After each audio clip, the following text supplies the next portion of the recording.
orang nggak takut miskin hari ini sebenarnya, tapi mereka takut miskin untuk masa depan gitu ya.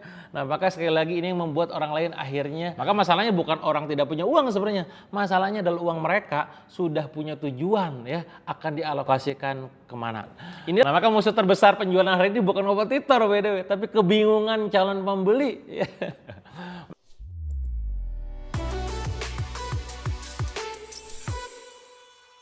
Kenapa orang makin susah belanja di tahun ini, di tahun 2026? Kenapa alasannya? Nah, banyak orang sekarang tuh pada ngeluh ya, Kang Dewa, kenapa ya saya nih kok jualan susah banget lakunya. Orang-orang nih kok kayaknya nahan belanja gitu. Yang jualan skincare ngeluh, yang jualan kuliner ngeluh, yang jualan fashion juga ngeluh. Apalagi yang jualan properti, harganya sangat mahal juga pada ngeluh. Bahkan beberapa bulan ke belakang saya seringkali in-house training di perusahaan-perusahaan properti yang mereka keluhannya sama. Ini gimana cara jualan produk properti seperti ini gitu ya dalam kondisi ekonomi yang sedang tidak baik-baik saja.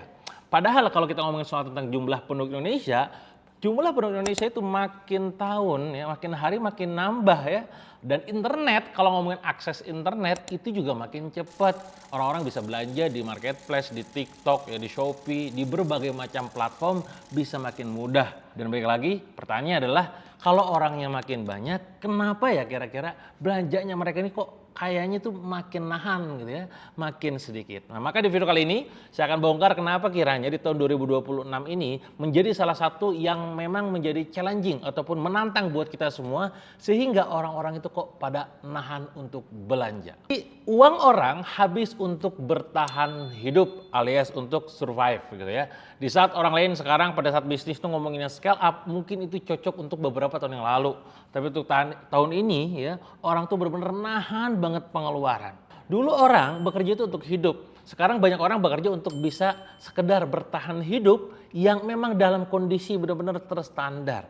Apalagi sekarang kebutuhan pokok harganya pada naik, tagihan pada naik, biaya sekolah juga naik, kesehatan juga biayanya naik. Cicilan juga naik ya. Akibatnya apa? Pendapatan yang tadinya dipakai untuk konsumsi sekarang habis untuk kebutuhan dasar dan kebutuhan bulanan. Kalau udah ada di plot kebutuhan misalkan cicilan utang misalkan ya, utang ke bank ya, utang ke pinjol ya, utang ke teman itu kan udah fix tuh biasanya tuh rata-rata kan. Kalau misalkan ada tiba-tiba kebutuhan bensin naik gitu ya, terus juga tiba-tiba ada apa naik, sementara penghasilannya berkurang atau katakanlah tetap, ini bisa menjadi masalah. Maka masalahnya bukan orang tidak punya uang sebenarnya, masalahnya adalah uang mereka sudah punya tujuan ya, akan dialokasikan kemana. Inilah yang menyebabkan spending orang untuk tahun ini benar-benar tertahan alias tertunda. Kenapa? Karena orang sekali lagi mereka modenya adalah mode bertahan hidup. Dan saya yakin Anda pun yang sekarang lagi nonton video ini mengalami hal demikian. Gak usah ngomong muluk-muluk omset naik, income naik gitu ya. Ini gimana caranya pengeluaran bulanan kita itu bisa ke cover dengan penghasilan kita saat ini. Di saat ekonomi sedang tidak baik-baik saja dan di saat semua harga pada naik.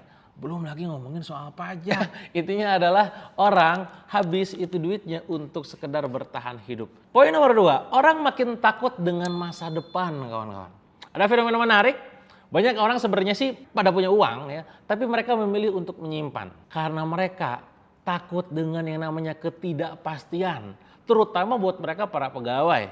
Ya baik lagi Indonesia untuk pengusahanya itu nggak besar persentasinya, kebanyakan mereka masih bekerja. Apa yang mereka takutkan? Apa ketidakpastian yang mereka rasakan ataupun hadapi? Tentunya adalah takut untuk di PHK, takut bisnisnya turun mereka yang pengusaha gitu kan. Atau tadi di faktor eksternal, takut ekonomi yang melambat, keadaan makin sulit. Akhirnya apa yang terjadi? Uangnya itu benar-benar ditahan. Analoginya sederhana, dulu kalau misalkan kita punya uang 1 juta, uang itu langsung habis. Sekarang kalau punya uang 1 juta, itu uang disimpan dulu ya. Karena baik lagi orang nggak takut miskin hari ini sebenarnya. Tapi mereka takut miskin untuk masa depan gitu ya. Nah maka sekali lagi ini yang membuat orang lain akhirnya tidak belanja semena-mena ataupun tidak selebor ya untuk belanja apapun di tahun ini, mana mereka takut dengan masa depan. Maka kalau kita ngomongin manajemen keuangan, salah satu hal penting yang harus kita manage adalah dana darurat ataupun tabungan. Jangan sampai Anda punya duit ataupun punya income, masuk tuh income ke rekening Anda, langsung Anda habiskan semuanya. Nah, kecenderungannya adalah apa yang terjadi saat ini, ketika mereka dapat uang mereka langsung disimpan di tabungan. Minimal katakanlah ada yang bilang katanya 6 bulan kemudian ya, untuk tabungan dana darurat harus aman gitu ya. Ada yang bilang katanya 3 bulan, tergantung profesi Anda dan juga penghasilan Anda pada akhirnya. Di poin kedua ini, orang-orang kenapa akhirnya mereka nggak belanja? Karena mereka takut nanti kalau uangnya habis, pos cicilan mereka nggak kebayar. Katakanlah dia udah kadung ngambil mobil, cicilannya katakanlah anggap 5 tahun ya. Tiba-tiba ketika dapat duit, kalau misalkan membeli katakanlah laptop baru, tas baru atau sesuatu yang sifatnya tuh belanjaan ya di marketplace dimanapun itu, kalau misalkan tidak dialokasikan dulu, wah itu bahaya. Maka kalau Anda punya kewajiban nih, tips dari saya buat Anda, ada kewajiban bayar tiap bulan ya, misalkan apapun ya, rumah, mobil, apapun lah intinya sifatnya hutang, itu harus disemprotkan dulu. Karena kalau nggak begitu, khawatirnya itu habis dan tidak bersisa. Maka ilmu manajemen keuangan pada dasarnya ketika Anda dapat duit, itu bukan langsung dibelanjakan untuk shopping, tapi dialokasikan dulu untuk yang sifatnya kewajiban, kan itu amanah yang perlu diselesaikan. Lalu berikutnya adalah pos investasi. Jadi yang pertama tuh debt, kalau saya pribadi gitu ya, sering mengajarkan ke mitra-mitra ataupun ke minti saya, hutang dulu, debt, amanah gitu kan. Kedua adalah investasi, ya. Ketiga tuh biasanya di giving kalau saya pribadi, ya, sedekah tapi dialokasikan. Ya, baru berikutnya adalah di kehidupan. Setidaknya ada 5 pos yang silakan Anda coba nanti praktekkan juga. Pertama adalah posnya atau pos debt, hutang. 2 adalah pos investment, investasi. Yang ketiga adalah posnya adalah giving alias infak. Nah, baru yang 2 terakhir adalah saving, tabungan, dan baru terakhir banget adalah living, kehidupan. Dalam living ini salah satu di dalamnya adalah playing alias shopping, jalan-jalan, healing ya, dan apapun yang sekiranya Anda butuhkan di bulan itu. Nah, itu disimpan di akhir bukan di awal. Paham ya? Jadi sekali lagi, orang yang takut masa depan maka dia merencanakan masa kini sebaik mungkin agar masa depannya bisa benar-benar aman. Poin nomor 3 adalah karena terlalu banyak pilihan membuat orang lain itu nggak beli akhirnya. Makanya Anda kalau bikin produk atau punya penawaran sebagai penjual atau bisnis ya, daripada Anda menawarkan sebuah produk yang itu kebanyakan, mendingan Anda fokus hanya pada 1, 2, 3 produk aja yang memang mereka butuhkan. Itu contohnya ya. Contoh saya punya sekarang tuh komunitas di Akademi Laku Keras dengan produk SR12 Laku Keras gitu kan. Nah di situ tuh produk itu ada 50 item. Saya tidak mengajarkan murid-murid saya untuk berjualan semua produknya ya, karena pasti gempor itu memahami produknya yang 150 SKU gitu kan. Cukup cek 10 besar bestsellernya apa, 20 besar berikutnya di katalog minimal paham produk knowledge-nya, itu yang dipasarkan. Nah sekali lagi ini akan menjadi ngakalinnya ke mereka untuk belanja. Karena di sudut pandang POV lain sebagai seorang kita yang memang belanja gitu ya. Dulu kalau mau beli sabun pilihannya cuma dikit. Dulu kalau mau beli susu pilihannya cuma dikit gitu kan. Sekarang ada ratusan. Mau beli skincare dulunya dikit pilihannya cuma 1, 2, 3, mungkin belasan brand. Sekarang ribuan teman. Mau beli kelas, Anda mau belajar ya. Dulu mah zaman saya mau ikutan e-course sangat sedikit sekali ngebahas tentang meta ads ataupun konten, copywriting. Sekarang bejibun bahkan puluhan ribu ya. Akibatnya apa yang terjadi? Orang bingung. Dan karena orang bingung ini biasanya ujungnya apa yang terjadi? Tidak beli ya. Nah maka musuh terbesar penjualan hari ini bukan kompetitor BDW, tapi kebingungan calon pembeli. Ya. Makanya Anda kalau bikin offering harus tajam ya. Minimal dari 5 produk Anda tuh yang paling pede Anda jual mana, coba coret 2, coret 1 misalkan, coret 1 lagi 2. Dari 3 coret lagi 1, coret lagi 1. Satunya itulah yang disebut namanya produk penetrasi. Itu yang Anda dadedorkan keluar tuh. Itu ngakalin kita agar mereka tetap belanja ya. Walaupun baik lagi ya, orang ini kan tetap masih tadi takut dengan masa depan lah, atau dia kebingungan. Minimal tuh di poin nomor 3 ini, kita ngatasin kebingungan karena terlalu banyak pilihan yang menyebabkan dia akhirnya nggak belanja. Poin nomor 4 adalah kepercayaannya sedang krisis. Bagaimanapun juga, ya namanya kepercayaan itu penting. Untuk bisa closing, orang harus punya uang ya, punya kebutuhan, punya urgensitas, dan punya rasa percaya ya. Orang seringkali sekarang terlalu sering dibikin kecewa.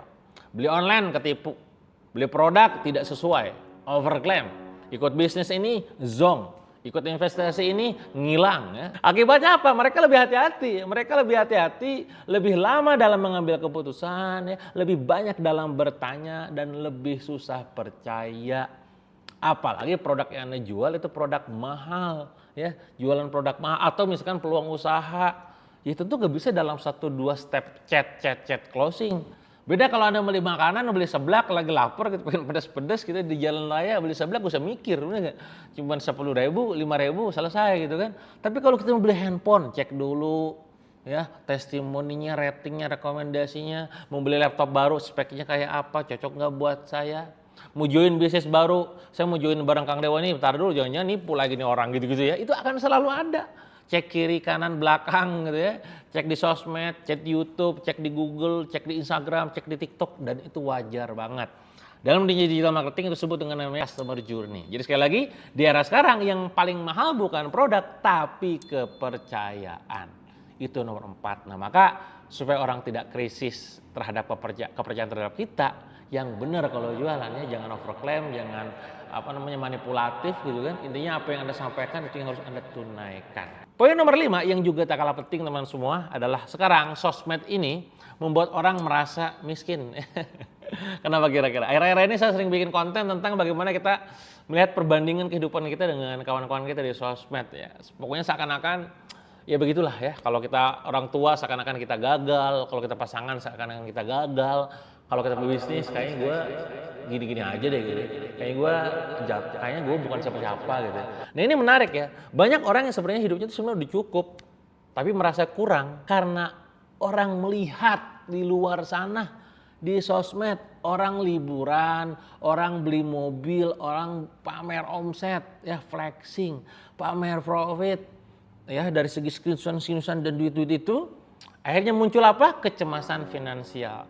Mereka jadi lebih defensif terhadap uang, lebih sulit ngeluarin uang karena ngerasa kondisi mereka belum aman.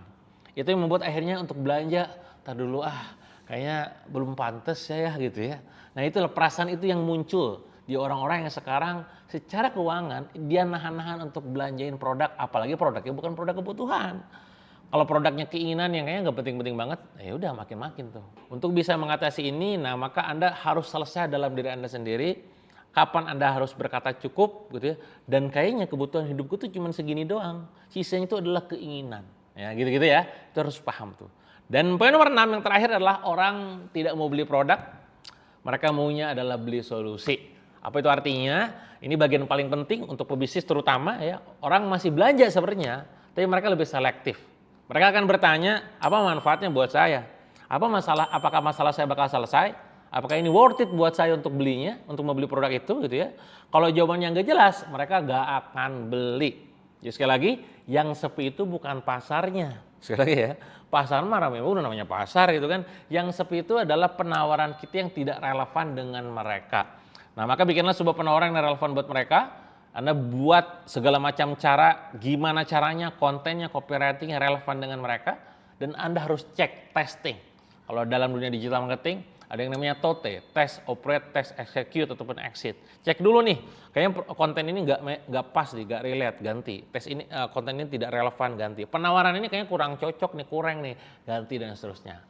Nah itu adalah poin ke-6 alasan kenapa orang-orang akhirnya menahan duitnya sehingga mereka tidak belanja dar-der-dor di tahun 2026 ini.